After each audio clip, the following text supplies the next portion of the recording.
बातमीपत्रात आता पाहूयात गल्लीपासून ते दिल्लीपर्यंतच्या ताज्या घडामोडींचा धावता आढावा। राष्ट्रवादी काँग्रेस पक्षाच्या 27व्या वर्धापन दिनानिमित्त मुंबईतील वाय.बी. चव्हाण सेंटर येथे आयोजित कार्यक्रमात शरद पवार यांनी देशातील सध्याच्या राजकीय परिस्थितीवर भाष्य करत पंतप्रधान नरेंद्र मोदी आणि पंडित जवाहरलाल नेहरू यांच्या तुलनेवर स्पष्ट भूमिका मांडली आहे। मोदी किती वर्ष पंतप्रधान राहिले हा वेगळा विषय आहे, मात्र नेहरूंच्या कर्तृत्वाशी आणि स्वातंत्र्य लढ्यातील योगदानाशी त्यांची तुलना होऊ शकत नाही, असं पवार म्हणाले।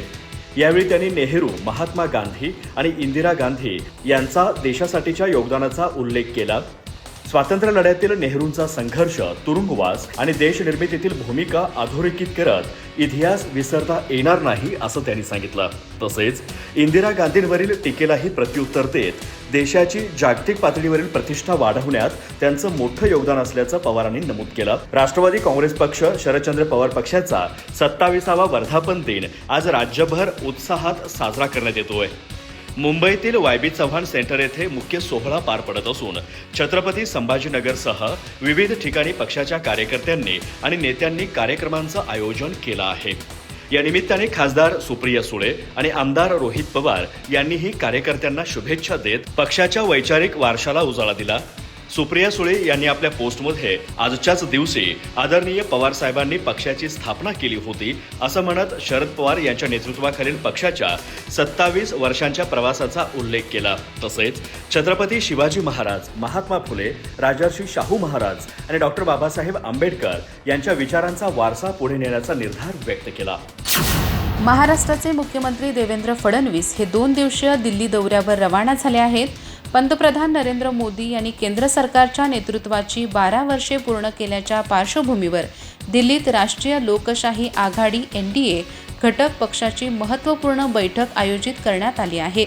या बैठकीत सहभागी होण्यासाठी मुख्यमंत्री फडणवीस दिल्लीत दाखल होत आहेत। राजकीयदृष्ट्या महत्त्वाच्या मानल्या जाणाऱ्या या बैठकीत केंद्र सरकारच्या गेल्या काही वर्षातील कामगिरीचा आढावा घेण्यात येणार असून आगामी काळातील राजकीय आणि विकासात्मक धोरणावरही चर्चा होण्याची शक्यता आहे। देशभरातील NDA शासित राज्याचे मुख्यमंत्री, वरिष्ठ मंत्री आणि आघाडीतील प्रमुख नेते या बैठकीस उपस्थित राहणार आहेत। पंतप्रधान नरेंद्र मोदी यांच्या नेतृत्वाखालील सरकारने 12 वर्षाचा टप्पा पूर्ण केल्याच्या निमित्ताने विविध कार्यक्रमाचे आयोजन करण्यात आले आहे। या पार्श्वभूमीवर होणाऱ्या NDA बैठकीत केंद्र सरकारच्या विविध योजनांचा, पायाभूत सुविधा विकासाचा, डिजिटल पर्यावरणाचा तसेच सामाजिक आणि आर्थिक क्षेत्रातील कामगिरीचा आढावा घेतला जाणार असल्याची माहिती आहे। याशिवाय आगामी निवडणुका, जनसंपर्क अभियान आणि केंद्र राज्य समन्वय यांसारख्या विषयांवरही चर्चा होण्याची शक्यता वर्तवली जात आहे। मुख्यमंत्री देवेंद्र फडणवीस दिल्ली दौऱ्यादरम्यान 11 जून रोजी होणाऱ्या नीती आयोगाच्या बैठकीतही सहभागी होणार आहेत। या बैठकीत देशातील विविध राज्यांच्या विकासाशी संबंधित महत्त्वाच्या विषयांवर चर्चा अपेक्षित आहे। राज्याच्या विकास आराखड्यापासून ते पायाभूत सुविधा, कृषी, उद्योग, गुंतवणूक, रोजगार निर्मिती आणि शाश्वत विकास यांसारख्या मुद्द्यावर या बैठकीत विचारविनिमय होणार आहे। महाराष्ट्राच्या विकासाशी संबंधित विविध प्रस्ताव आणि प्राधान्यक्रम मुख्यमंत्री फडणवीस या बैठकीत मांडण्याची शक्यता आहे। मुंबई, पुण्याचे महापौर कार्यालय आणि नागपूरमधील संघ मुख्यालय IED बॉम्बने उडवून देण्याची धमकी मिळाल्याने खळबळ उडाली आहे। दुसरीकडे अहमदाबाद आणि गांधीनगरमध्ये आज 10 जून आणि 20 सप्टेंबर दरम्यान वेगवेगळ्या ठिकाणी बॉम्बस्फोट घडण्याच्या गंभीर धमकीचे ईमेल मिळालेत। खलिस्तान नॅशनल आर्मीच्या नावाने ही धमकी देण्यात आली आहे, त्यामुळे संवेदनशील भागांमध्ये सुरक्षा कडक करण्यात आलेली आहे। पोलिसांनी नागरिकांना शांततेचं आवाहन केलं आहे। मिळालेल्या माहितीनुसार पाठवण्यात आलेल्या या धमकीच्या ईमेलमध्ये केवळ मुंबई पुणे महापौर कार्यालयच नव्हे तर नागपूरमधील काही संवेदनशील ठिकाणे आणि राष्ट्रीय स्वयंसेवक संघाचे मुख्यालय देखील लक्ष्य करण्याची धमकी देण्यात आल्याचा दावा करण्यात आला आहे। या धमकीमध्ये IED बॉम्बस्फोटाचा स्पष्ट उल्लेख करण्यात आला असून हा घातपात घडवून आणण्यासाठी काही विशिष्ट वेळा आणि तारखांचाही संशयास्पद संदर्भ या ईमेलमध्ये देण्यात आला आहे। या धमकीच्या ईमेलमध्ये अत्यंत पद्धतशीरपणे वेगवेगळ्या ठिकाणी बॉम्बस्फोट घडवून आणण्याच्या वेळा निश्चित करण्यात आल्या आहेत। यामध्ये पुण्याच्या महापौर कार्यालयात दुपारी 1:11 तर पुण्याचे विधान भवन आणि नागपूरमधील रेशीमबाग येथील RSS मुख्यालय डॉक्टर हेगडेवार भवन येथे दुपारी 3:11 स्फोट घडवण्याचा इशारा देण्यात आला आहे. एवढंच नव्हे तर 10 जून ते 30 सप्टेंबर या कालावधीत पुणे आणि नागपूरमधील RSSच्या विविध शाखांना सकाळी 6:11 ते रात्री 9:11 दरम्यान लक्ष्य केलं जाईल असंही या पत्रामध्ये नमूद करण्यात आलं आहे. मुंबईतील घाटकोपर विद्याविहार परिसरात जैन धर्मगुरूंच्या स्वागतासाठी रस्त्यावर पांढऱ्या रंगाच्या पट्ट्या रंगवण्यात आल्याच्या प्रकारावरून नव्या वादाला तोंड फुटले आहे. सोशल मीडियावर हा मुद्दा चर्चेत आल्यानंतर आता महाराष्ट्र नवनिर्माण सेनेनेही आक्रमक भूमिका घेत या प्रकारावर तीव्र आक्षेप नोंदवला आहे. घाटकोपर परिसरातील काही रस्त्यांवर आणि सोसायटी परिसरात जैन धर्मगुरू व साध्वी अनवाणी चालताना उन्हाचा त्रास होऊ नये यासाठी पांढऱ्या रंगाच्या पट्ट्या रंगवण्यात आल्याचा दावा करण्यात आला आहे. मात्र या कृतीवरून सोशल मीडियावर मोठी चर्चा रंगली असून सार्वजनिक जागांवर अशा प्रकारे धार्मिक कारणांसाठी बदल करणे योग्य आहे का असा प्रश्न उपस्थित केला जात आहे. या प्रकरणावर प्रतिक्रिया देताना मनसे नेते संदीप देशपांडे यांनी कठोर शब्दात इशारा दिला. पांढऱ्या पट्ट्या मारून सांस्कृतिक दहशतवाद पसरवण्याचा प्रयत्न करणाऱ्यांची यापुढे तोंड काळी करण्यात येतील असे वक्तव्य त्यांनी केले. मनसेच्या या भूमिकेमुळे हा वाद आणखी तीव्र होण्याची शक्यता व्यक्त केली जात आहे. या प्रकरणावर सोशल मीडियावर मोठ्या प्रमाणात चर्चा रंगल्यानंतर अखेर संबंधित पांढऱ्या पट्ट्यांवर पुन्हा रंगकाम करण्यात आले आहे. यूट्यूबर प्रसाद वेद पाठक यांनी हा मुद्दा सर्वप्रथम उचलून धरत सोसायटीतील सदस्यांची परवानगी न घेता जैन धर्मगुरूंसाठी पांढरी पट्टी रंगवण्यात आल्याचा आरोप केला होता. सार्वजनिक ठिकाणी धार्मिक प्रथा लादण्याचा प्रयत्न होत असल्याचा दावा करत त्यांनी या पट्ट्या हटवण्याची मागणी केली होती. अखेर या वादाची दखल घेत संबंधित पट्ट्यांवर रंगकाम करण्यात आल्याची माहिती प्रसाद वेद पाठक यांनी सोशल मीडियावरून फोटो शेअर करत दिली. तसेच या मुद्द्याला प्रसिद्धी देऊन दखल घेतल्याबद्दल त्यांनी माध्यमांचे आणि नागरिकांचे आभारही मानले. राष्ट्रवादी काँग्रेस पक्षाच्या वर्धापन दिनानिमित्त नवी दिल्लीतील पक्षाच्या राष्ट्रीय कार्यालयात नवनियुक्त राष्ट्रीय अध्यक्षा सुनेत्रा पवार यांच्या हस्ते ध्वजारोहण करण्यात आलं. पक्षाची सूत्रे हाती घेतल्यानंतर त्यांच्या नेतृत्वाखाली साजरा होणारा हा पहिलाच वर्धापन दिन असून खासदार पार्थ पवार, युवक प्रदेशाध्यक्ष धीरज शर्मा यांच्यासह अनेक पदाधिकारी यावेळी उपस्थित होते. दिल्लीतील कार्यक्रमानंतर मुंबईतील षण्मुखानंद सभागृहात मुख्य वर्धापन दिन सोहळा पार पडणार आहे. राष्ट्रवादी काँग्रेस पक्षाच्या स्थापनेला 27 वर्ष पूर्ण होत असताना यंदाचा वर्धापन दिन मात्र वेगळ्याच भावनांनी भारलेला आहे. जानेवारी महिन्यात बारामतीजवळ झालेल्या विमान अपघातात उपमुख्यमंत्री अजित पवार यांचं आकस्मिक निधन झाल्यानंतर पक्षाचा हा पहिलाच वर्धापन दिन आहे. त्यांच्या जाण्याने केवळ पक्षालाच नव्हे तर संपूर्ण महाराष्ट्राला मोठा धक्का बसला होता. कार्यकर्त्यांच्या सुखदुःखात सहभागी होणारे, प्रत्येकाला आधार देणारे नेतृत्व हरपल्याची भावना आजही राष्ट्रवादीच्या कार्यकर्त्यांमध्ये कायम आहे. याच पार्श्वभूमीवर सुनेत्रा पवार यांनी सोशल मीडियावर भावनिक पोस्ट करत दादांच्या स्मृतींना अभिवादन केलं. आज अजितदादा आपल्यात नाहीत ही पोकळी प्रत्येक क्षणी जाणवते.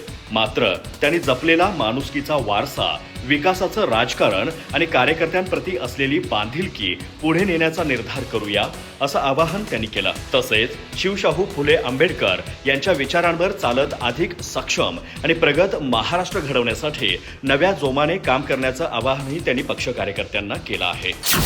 उद्धव ठाकरेंना नेतृत्व करता येत नाही आणि आदित्य ठाकरे घरात बसून आहेत. उभाटाचे अस्तित्व टिकून ठेवायचे असेल तर आपला पक्ष काँग्रेसमध्ये विलीन केला पाहिजे अशी भूमिका संजय राऊत घेतील. उभाटाचे लोकसभेचे 9 आणि राज्यसभेचे खासदार संजय राऊत हे 10 खासदार वेगवेगळ्या पक्षात जाणार आहेत.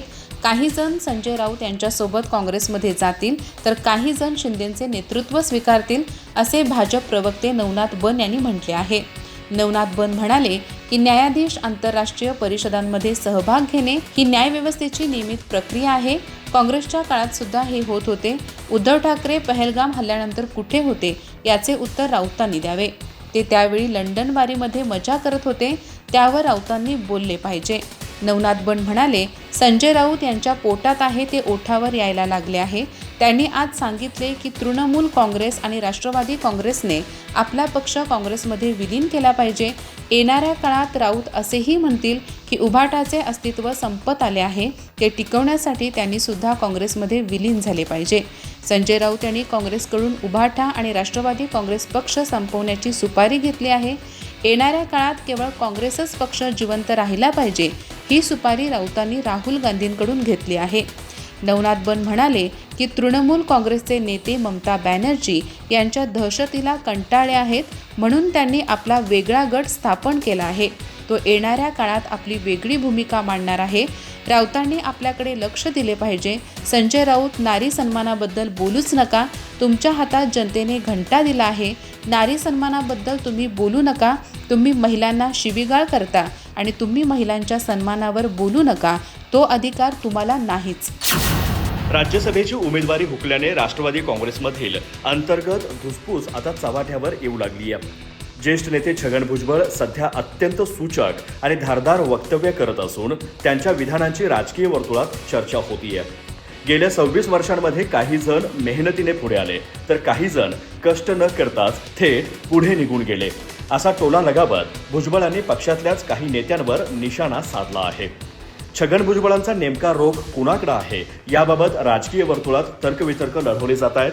बुधवारी मुंबईत माध्यमांशी बोलताना भुजबळ यांनी सध्या राजकीय परिस्थितीवर भाष्य केलं. ते म्हणाले, नमस्कार ताकदीला होतो, चमत्काराला होतो. तुमच्या पाठीमागे किती आमदार, खासदार आणि नगरसेवक आहेत, यावरच सगळं काही ठरत असतं, असं म्हणत त्यांनी सध्याच्या राजकीय परिस्थितीवर अचूक बोट ठेवलं. पक्षातील अंतर्गत नाराजीवर बोलताना ते म्हणाले, आपापसात मतभेद होतात तेव्हा आपण घर सोडत नाही, आपण मतं मांडतो. छगन भुजबळ हे राज्यसभेवर जाण्यास इच्छुक होते, मात्र त्यासाठी त्यांनी आपले पुतणे समीर भुजबळ यांना राज्य मंत्रिमंडळात स्थान देण्याची अट ठेवली होती.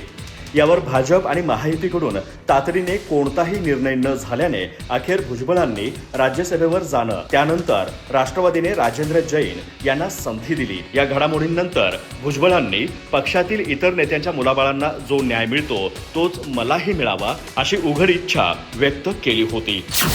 पंतप्रधान नरेंद्र मोदी यांच्या कार्यकाळात रुपया 100 गाठण्याच्या मार्गावर असून इराण युद्धाच्या सावटामुळे देशात महागाईचा भडका उडाला आहे.